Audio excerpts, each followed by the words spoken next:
Hello. Oh, hi. Can you hear me, Amelia?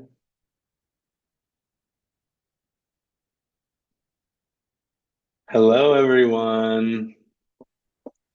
Can hear Hi, me. Jenny. Hi, Natasha.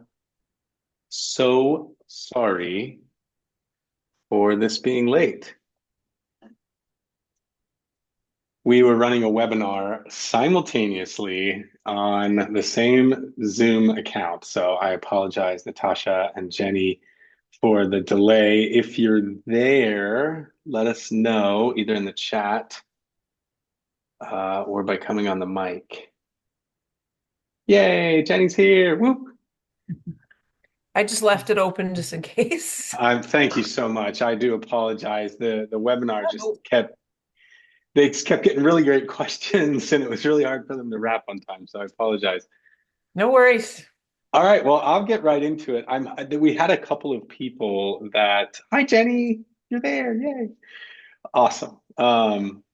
So we had a couple of people that were on deck to share, but might have had to run. And so I have a little bit to share with you from a book that we have been compiling every time we have one of these meetings. So I'm going to put a link to the library in the chat, and then I'm going to share my screen and just I'm going to give you a little tour of the library and the book because really what this is a culmination of all the resources that we compile from Canadian educators. And so we've allowed some of the ambassadors to bring books in, and there's a few items in here that you can peruse. But the real book that has all the goodies is this first book called Canadian Educator Resources. And I'll just give you a quick tour of this book, and then I'm going to dip into a few of the pages. I know we started late, but we will end on time because I want to respect everyone's time. So, up here at the beginning, I always include a page that has the most recent recording. So, this recording will be on this page come tomorrow. And then, anytime audience asks some questions, I put those questions in on these pages. And if there's a relevant link, I add those as well. So, we'll go over those in a minute. Then anytime there's some new resources or features, I put those in.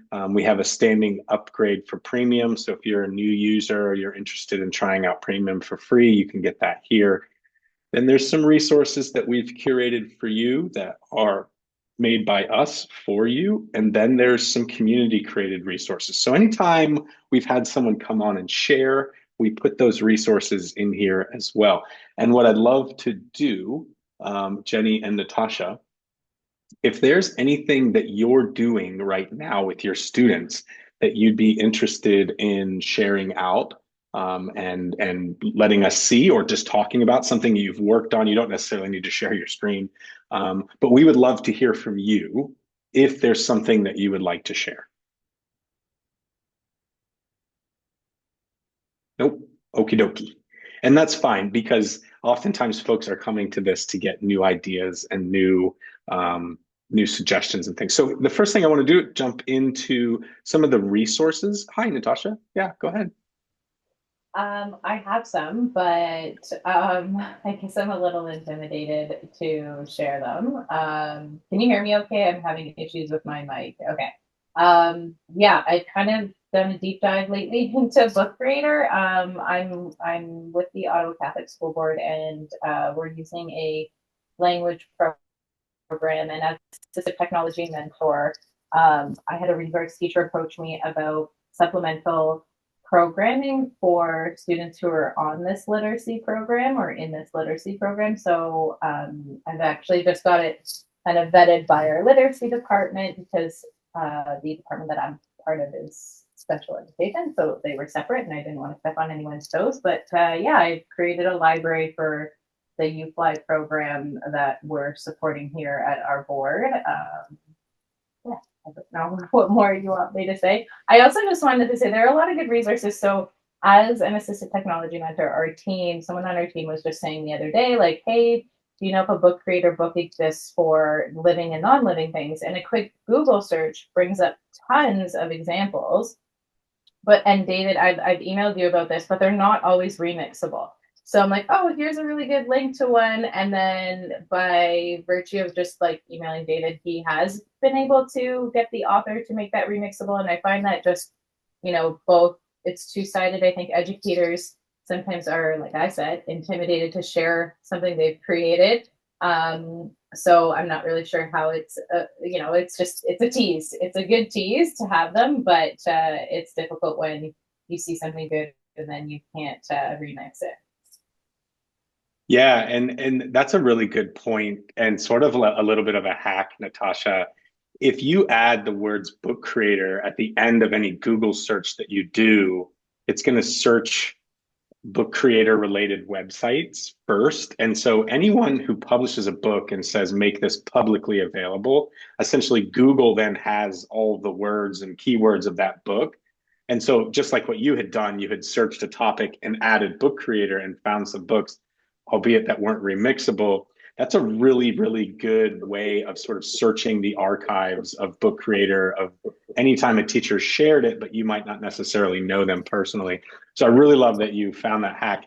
And absolutely, yes, I remember that email. If anyone listening finds a book on there that isn't remixable, please reach out to me or any of the other team members, and we can contact that author and ask them, hey, can you make this remixable? Because there's another teacher that would love to use that. And I really appreciate you sharing and coming on the spot and just talking a little bit about how you're using Book Creator, because that's really what this is all about, is understanding that. I jumped in late, I apologize. But yeah, I do find, and this is something I've also given you feedback on, the Google search is actually easier than the dashboard for discovery. I don't think I would have ever found 7 non-living books because because they're not remixable, like only remixable books are on the discovery tab. Yes and no. If there's an example book there, it might not be remixable, but the only books that are in Discover are ones that book creator authors have sent to us and said, hey, we'd love for you to feature this, or ones that we found like you and reached out to the author and said, wow, this is incredible. We'd love to feature this. And so it's an ongoing process for us to be finding those good resources, because we want to make sure that the things in there are quality for people. And so it can be hard to just allow anyone to publish something that shows up there, but also to then find the best resources and put on there. So if you find a resource also that you think would make it great for them, but you didn't make it, send us that book and say, hey, I think this would make a great resource for the Discover Library, and we can get that put up there. But we are definitely working to improve the Discover section to make it easier to find resources and also easier to publish resources of your own. So I really appreciate that feedback. That's really huge.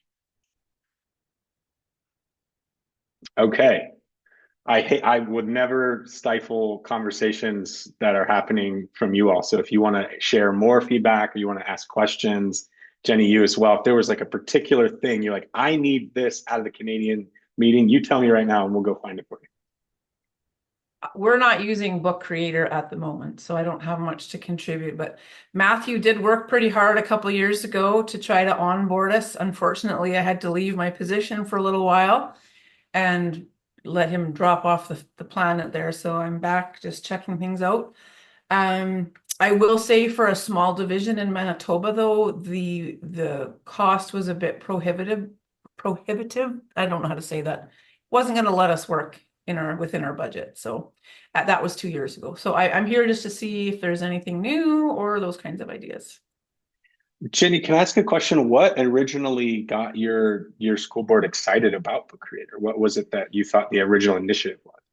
Well, we had free accounts. We tried it out and we quite liked it.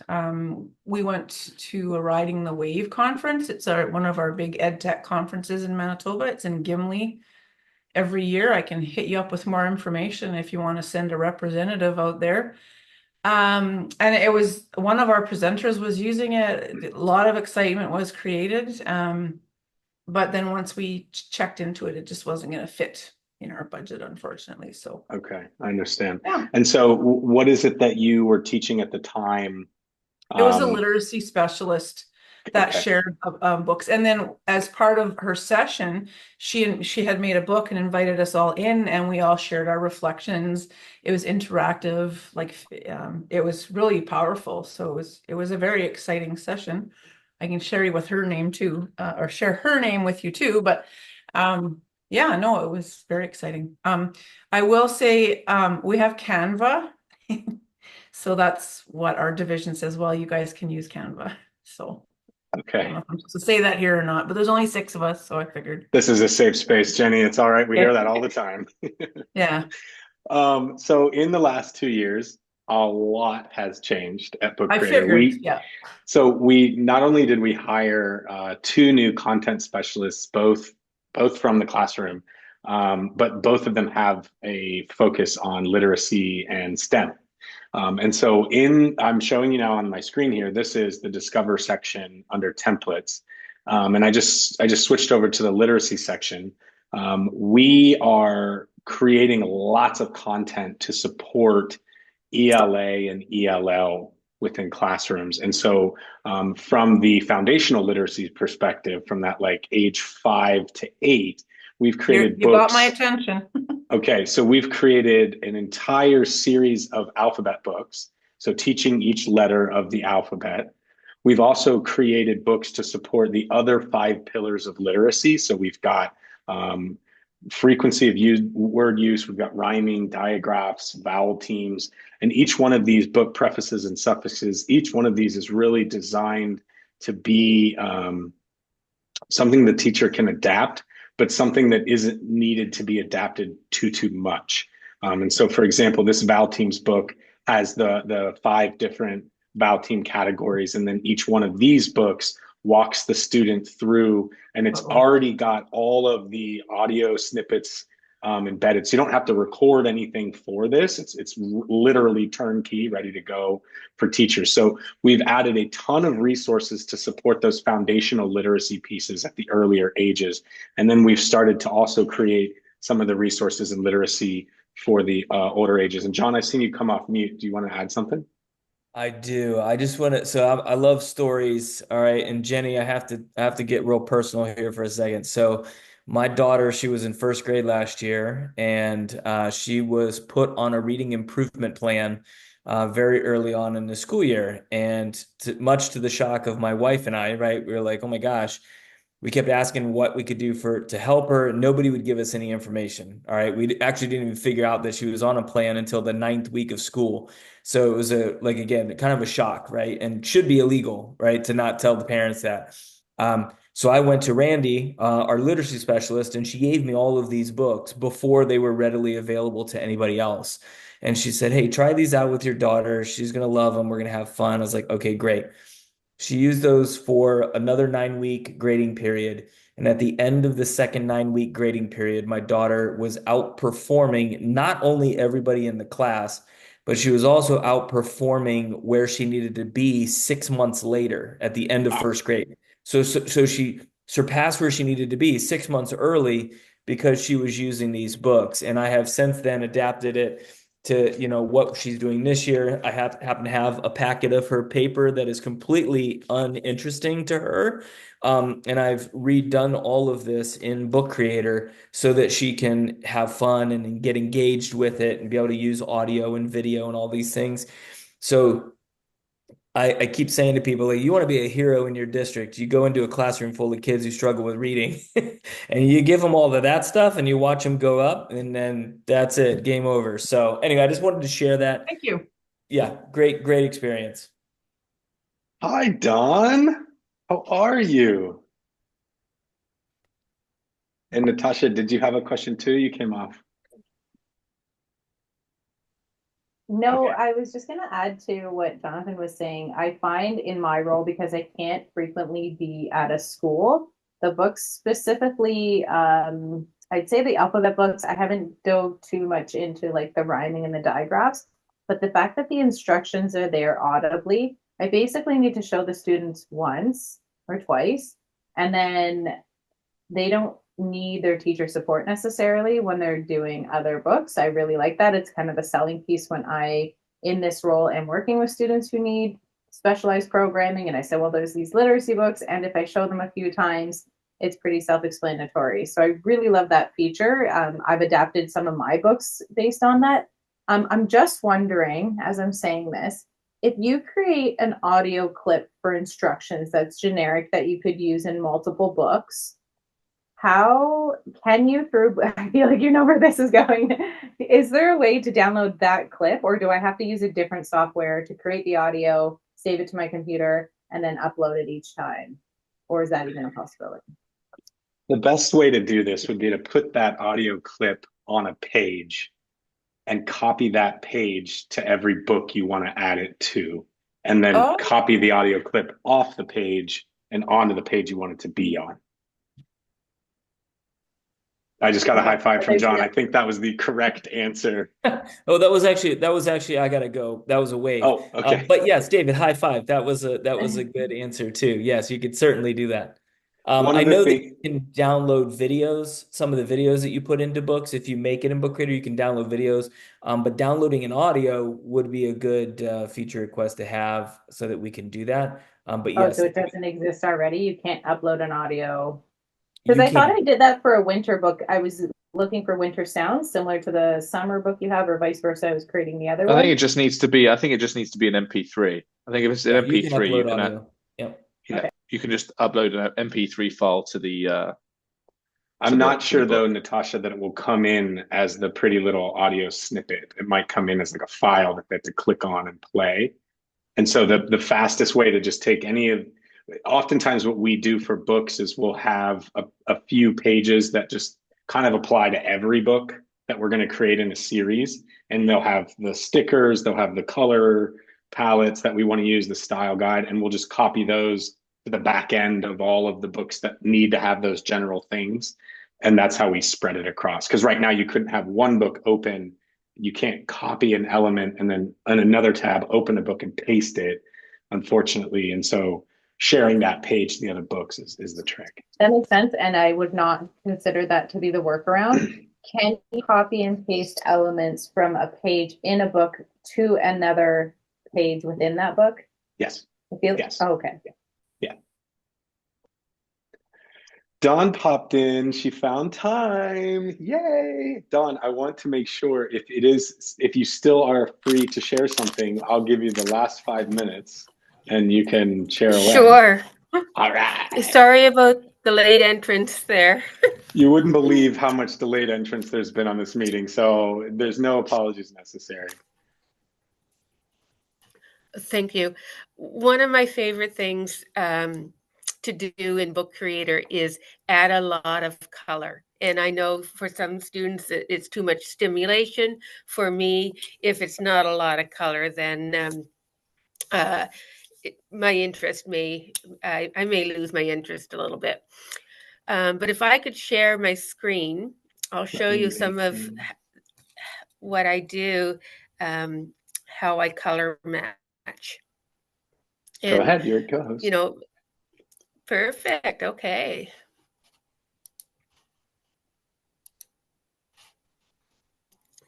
And do you see my screen? Mm-hmm. Designing with color. Alrighty. So something that Book Creator has done that I really, really like is in the text box, you can now select and change color within that box. If you wanted everything the same color, then that's when you would go into the inspector. But you can see how I was able to be a little creative with my cover by using the different colors and using different highlight colors behind my words as well.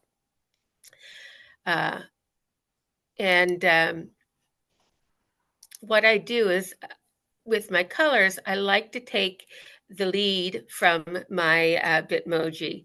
So here on the second page, the shapes and icons, I've added another Bitmoji, and I've added some shapes and icons here.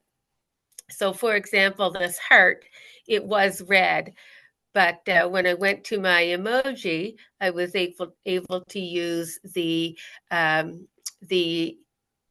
whoops, sorry about that. In my color here, in my custom color, I can use my dropper and now take a color directly from my Bitmoji and apply it to the shape. Love that. So that I love it too. So doing it again here with the star and going into my custom color. I'm going to whoops, there we go. Use the pencil this time as my color option and apply. And again, it's with branding as well, by keeping the colors cohesive there. And then the sun was an icon, and I was able to color the icon. But something else that was good to know is also with backgrounds. You can see here I took the gray from the device and then made the background gray as well. I would usually pick a custom, a more contrasting color here. So using, whoops, that was just an image here. So going into my inspector, just a moment.